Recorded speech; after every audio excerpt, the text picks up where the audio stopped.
time it's my Game Boy Advance collection.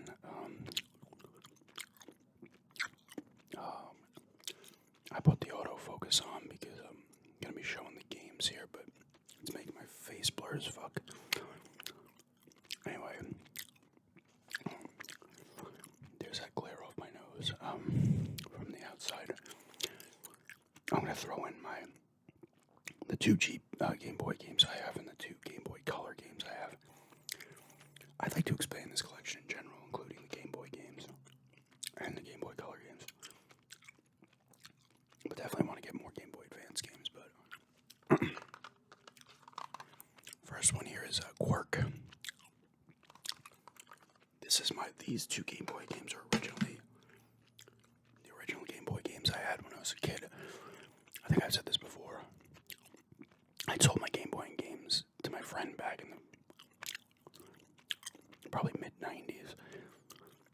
And then he, obviously kept buying games, and then he gave the stuff back to me to sell for him on eBay. I had sold everything, but I held on to two games that I really liked. The first one's Quirk.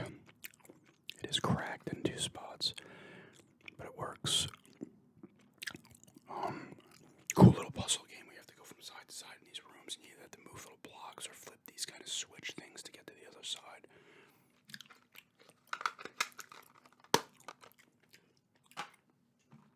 And the second one I really like. I love this game. Lock and Chase. This is like a Pac-Man game, except you're this little dude, and you're robbing banks. So you get in there, you gotta get the pellets, and then you can get like little diamonds and stuff, and the little cop things that are chasing you will either get scared. Actually, I think they just get scared. It gets a little more complicated as you go on. You'll start to, you can go through like walls sometimes. It's like hitting little walls you can go through, and there's little traps you can set that will block the guys if they're behind you quick. And stuff like that. And there's timers on somewhere. If you hit it, the guards wake up and shit. So there's some stuff going on here. It's actually a really fun game.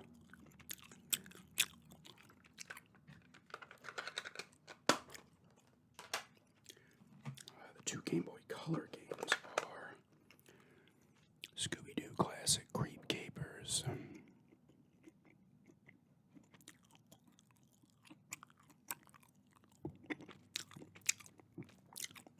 It's very similar to the N64 one. Obviously, the graphics aren't as good. And this one's straight up more point and click than that one. I've played some of it, and actually it's pretty fun. I do need to play more of it at some point, like a shit ton of my other games.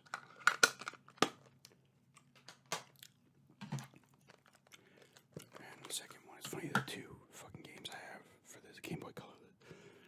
Two games I have on the N64 at the moment. Indiana Jones and the Infernal Machine. Once again, it's like the N64 counterpart, except it's not as good graphically. I played the first level, which was the same level as the other game. It just doesn't look as good. It's kind of fun, though. I'd like to pick up more Game Boy Color games as well, because, I don't know, it's a system I didn't have as a kid. I went from the Game Boy, and then I briefly had a Game Boy Advance, so even the Game Boy Advance is another system. I mean, I've had them over the years, but I've never had like a collection the size of this one, which isn't massive or anything, but alright, so that's those two. Four. Now on to the Game Boy Advance ones. This is Namco Museum. It just has some Namco arcade games on. I can't remember which ones.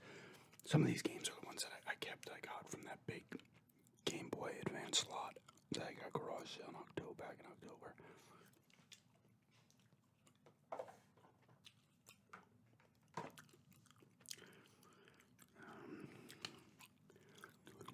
007 Everything or Nothing. Much different than the PS2, GameCube, and Xbox One. I've played some of this. It's pretty fun, though. It's almost like a top-down thing, like the original Metal Gears were back in the day on the NES. Just running around doing shit. It's not bad, though.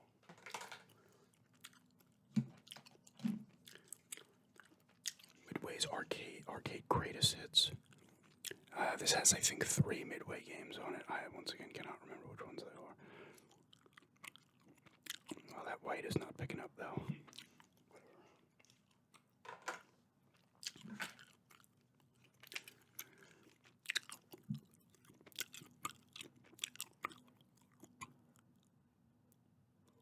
Spy Hunter.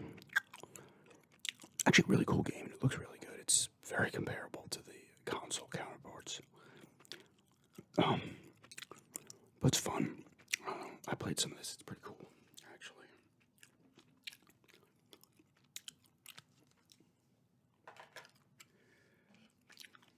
I might turn this fucking autofocus off here. Let's see.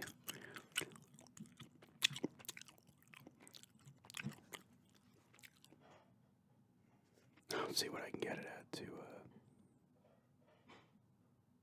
yeah, it's very hard to get them to line up properly with this one.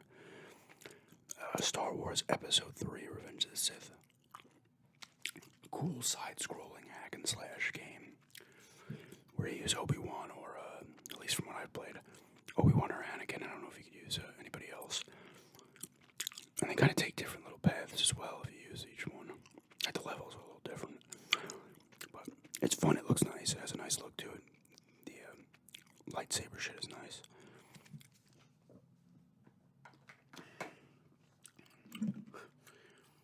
This game's fucking awesome, just like the console ones. I love them. Stuntman. Just super fun. Infuriating like the other ones, because it's very trial and error based. I'm trying to get that glare to not be on my fucking hand, but not stopping it. It's really fun, though. It looks good, too, actually, graphically. Once again, some of these Game Boy Advance games, it really did a good job. It's pretty much like a pocket Super Nintendo, but some of these games look really good. You play the same movies you play in the original Stuntman, except it's like a smaller version of it. You don't do as many stunts per thing. But it's Stuntman, you're on a time limit. You have to do whatever the director tells you to, and you only get like 3 strikes or whatever, 3 fuck-ups. Super Mario World. This is Super Mario Advance 2. So this is just Super Mario World, Super Nintendo game. Pretty much the same thing, and it's a fucking classic, because Super Mario World's a fucking amazing game. Oh, now the sun is beating in here. Holy shit. This is unexpected and sucks, but what are you gonna do? I'm 8 minutes in, so. Scooby-Doo Unmasked. Cool Scoob game. I haven't played a ton of it, but it's more of it's a side scroller. It's not like the open kind of 3D-ish worlds of the console ones. Still fun though. It has a nice look.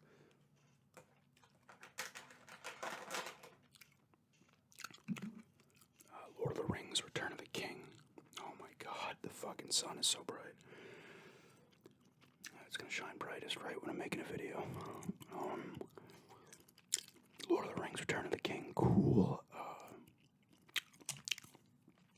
Hack and slash little game. It's fucking cool. Similar to the console ones. And that is straight hack and slash. And you're running around collecting little items and shit. Out of like tree stumps and shit. Definitely cool. This is a 2-pack one that I got off of eBay. It's a Scooby-Doo and the Cyber Chase and Scooby-Doo Mystery Mayhem.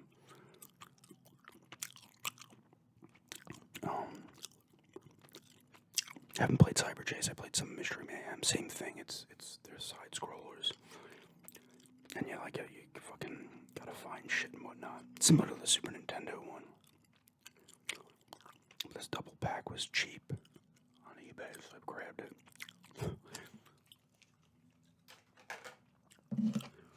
That's another one of the ones I got from that garage sale. Classic NES series Ice Climber. So it's just Ice Climber, like the Nintendo version, the original Nintendo. And it's like a puzzle kind of game. You gotta run up and knock blocks out with the 2 people and get to the top of the level without getting killed. And it's kind of like going up behind you, levels like following you up, so you can't be slow about it. They made a lot of these. I had the Dr. Mario, but sold it. Because I got that at the garage sale as well. The sun's kind of disappeared here for a second. But they had Super Mario Brothers, Castlevania, I think both Zeldas, Adventures of Link and The Legend of Zelda. Maybe they had Mega Man, I'm not sure. I think, yeah, maybe they did. I don't know. Oh, here comes the sun again. Here's the B game. I haven't played this, but it's another one that I kept from the garage sales. That garage sale grab. Apparently it's hard to find fucking game.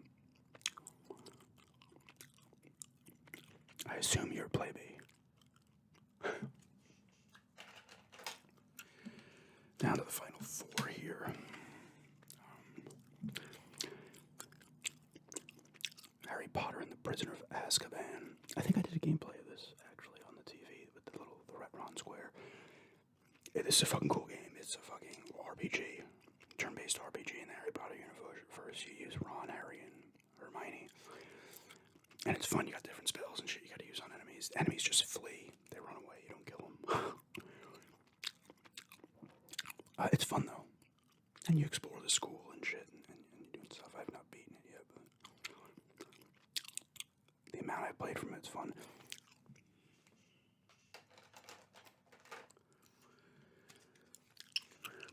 Lord of the Rings: The Third Age. This is completely different than the console one. The console one's a turn-based RPG. This one is a strategy game, like Advance Wars and fucking shit. I'm thinking of Game Boy Advance ones, and like Final Fantasy Tactics, or any number of ones that are on the not handheld ones. But you're on a grid and shit, and it's kind of cool. I played a little bit of it, but it seemed fun, and I thought that was cool. I knew about that before I bought it, and I was like, I want to get that. Give it a go.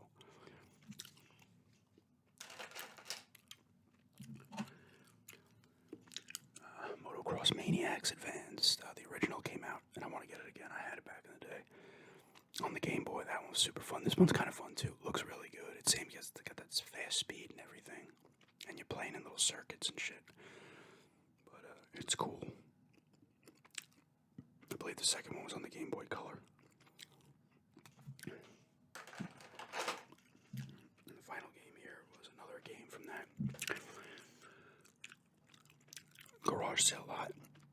Sonic Advance 3. Really cool game. It looks cool. It's fun. They did right by these Sonic games on the GBA. They maintain the feel of the original Genesis ones, which you don't get a lot over the years, but some of them still do it. But it's a side-scrolling game, moves fast. It's fun. And these games are, this probably sells for like $25, but they're not, cheaper on the cheaper side of things. That's what's cool about the Game Boy Advance. There's extremely expensive games. There's those middle-priced games, and you can find a lot of good games for under $10, which is nice.